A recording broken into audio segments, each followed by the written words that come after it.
1호 영업맨 필리핀이 미쳤어요. 와, 저는 요즘 필리핀이 움직이는 것을 보면 진짜 미친 것 아닌가 그렇게 생각해요. 이 미친 것이라고 이야기했을 때 미친 것 긍정적인 의미입니다. 굉장히 지금까지 필리핀하고 마르코스 대통령이 집권하면서 바뀌는 필리핀은 너무너무 달라진다는 사실입니다. 당장 말입니다. 이 지표부터 보시죠. 필리핀은 2016년 7.1%의 고성장이었습니다. 2019년에도 6.1%까지 성장을 했고요. 2020년에 마이너스 9.6%까지 떨어졌지만 2021년, 2022년, 2023년 7.6%까지 2022년에 성장해서 2023년에 5.6%까지 떨어졌지만 여전히 높은 성장세입니다. 올해는 4.9% 예상을 합니다. 여전히 높은 성장세예요. 예, 저는 이것을 보면서 진짜 필리핀이 미쳤구나 이렇게 생각합니다. 왜냐고요? 지금 필리핀은요, 예, 마르코스 대통령을 중심으로 해서 이게 굉장히 빠른 속도로 변해가고 있습니다. 대체적으로 변한 게 말입니다. 이거예요, 이거. 미국, 일본, 필리핀 3국 정상협의체가 출범했다는 사실이요. 필리핀은 그동안 말입니다. 친중 그런 노선을 유지해 왔거든요.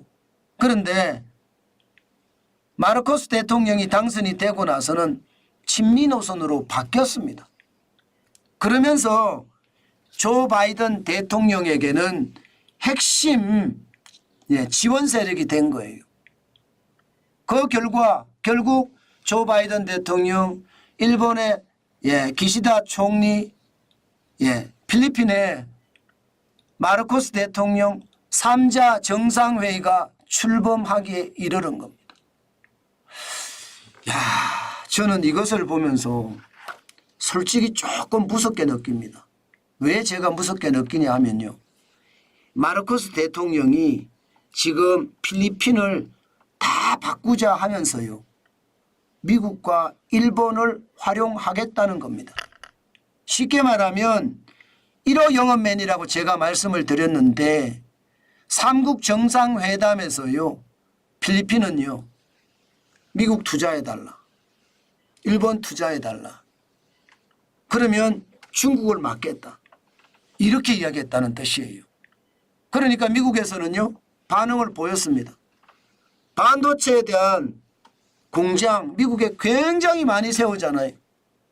그 후공정 필리핀에 주겠다는 거예요. 필리핀이. 야, 여러분 이거는요. 제가 봐서는 앞으로도 대한민국에게도 큰 타격이 될 수가 있습니다. 지금까지 필리핀은 친중 노선을 들었기 때문에 미국의 지원을 그닥 받지 못했고요. 1960년 70년에 엄청난 선진국이 필리핀이었거든요. 그러다가 말입니다. 옐로우 파워라고 하죠. 옐로우 피플, 옐로우 파워 뭐 이렇게 이야기합니다. 필리핀의 민주화라고 이야기하면서. 그러면서 필리핀이 완전히 가라앉아서 지금은 중진국보다도 더 아래 반열에 내려서 있거든요. 그런데 1960년대 70년대로 돌아가 보자고요. 그때는 친미 노선을 가져가면서 필리핀이 미국에 적극 협조를 할 때예요. 그때 필리핀의 경제가 선진국 반열까지 올라갔다는 거. 이제 역사가들은 아는 겁니다. 그래서 마르코스 대통령이 지금 필리핀의 방향을 필리핀 다 바꾸자 이렇게 지금 하고 있다는 뜻이에요. 무섭죠. 실제로도 한번 보세요. 필리핀은요. 인구가 1억 2천만 명에 달합니다. 천연자원 엄청나게 풍부합니다. 얼마나 많은지 아무도 모른다고 이야기해요. 관광자원 세계 최고의 관광자원을 가지고 있습니다. 이거를 토대로요. 미국의 투자, 일본의 투자를 가지고 결국 말입니다. 제조 강국이 되겠다. 이게 지금 필리핀의 목적입니다. 저는 이것을 보면서요.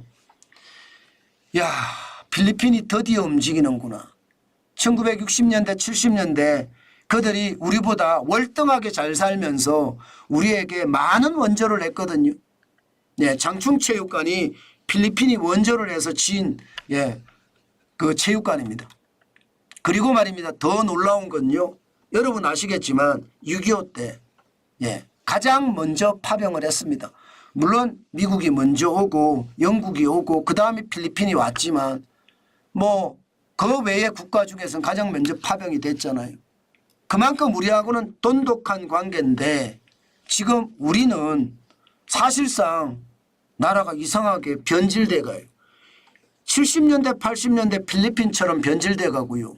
필리핀은 오히려 우리나라의 어떤 90년대 2000년대 한참 성장할 때처럼 필리핀을 다 바꾸자 이렇게 이야기하면서 달려들고 있습니다. 저는 이렇게 되면 필리핀 바뀔 거라고 봅니다. 현재까지 말입니다. 미국과 중국이 충돌하는 것은 죄송합니다. 필리핀이 중국하고 충돌하는 것은 남중국해거든요. 여기서 말입니다. 중국이 U자를 이렇게 쭉 긋고 난 다음에 이거는 우리 영토야 들어오지 마 지금 이렇게 이야기하거든요. 그래서 많이 충돌이 나는데 미국과 일본을 대동해서 중국을 견제하기 시작했습니다. 그러면서 이 남중국해의 어떤 불안감을 많이 불식시켜 가는 거예요. 그러는 한편 말입니다. 원전도 가동시킵니다. 1973년에 완공 직전이었던 원전 말입니다. 이거 1986년에 중단했거든요. 이거 가동시키겠다요. 누가 가동시킵니다. 대한민국이. 한국 수력 원자력이 가서 가동시키겠다. 이렇게 지금 이야기하고 있고요. 인프라 투자는요. 미국과 일본, 필리핀의 양국, 3국 정상회담을 계기로 인프라 투자가 많아지고 있습니다. 대표적인 게 해상 교량인데요. 파나이 섬과 기마라스 섬 그리고 네그로스 섬 PGN이라고 이야기하잖아요. PGN 교량 건설을 하겠다 이렇게까지 나오고 있습니다. 사실 이것을 보면서 저는 굉장히 두려운 생각을 하게 됐습니다. 이렇게 되면 여러분 미국 입장에서는요. 과연 말입니다. 필리핀을 우리보다가 더 돈독한 동맹국가로 볼까요? 저는 그게 굉장히 달라질 수 있는 변수라고 봅니다. 미국 입장에서 일본, 대한민국, 대만, 필리핀을 잇는 것 이 구도를 가지고 중국을 견제하는 구도가 돼야 되는데 만약에 그 구도에서 우리가 빠지면요. 필리핀이 저렇게 엄청나게 친미 노선을 가져가면서 필리핀의 국가의 성장을 이루어가면요. 그러면 대한민국은 더 험악한 꼴이 될 수도 있습니다. 저는 우리가 진짜 깨달아야 된다고 생각해요. 지금 가만히 있다가는요. 그만큼 최악의 상황을 맞을 수도 있다. 저는 그 말씀 여러분에게 드리고 싶습니다.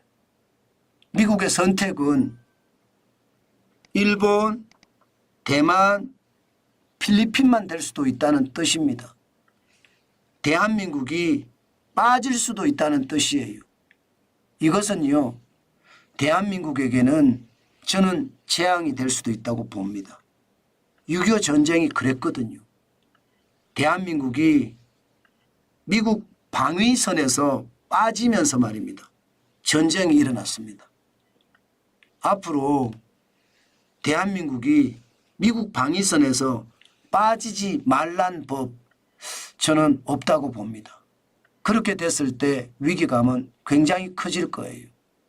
저는 대한민국이 굉장히 빨리 변해야 되고요. 그 변화는요. 반드시 말입니다. 반드시 자유진영과 함께하는 변화 반드시 필요하다. 저는 그렇게 느끼고 있습니다.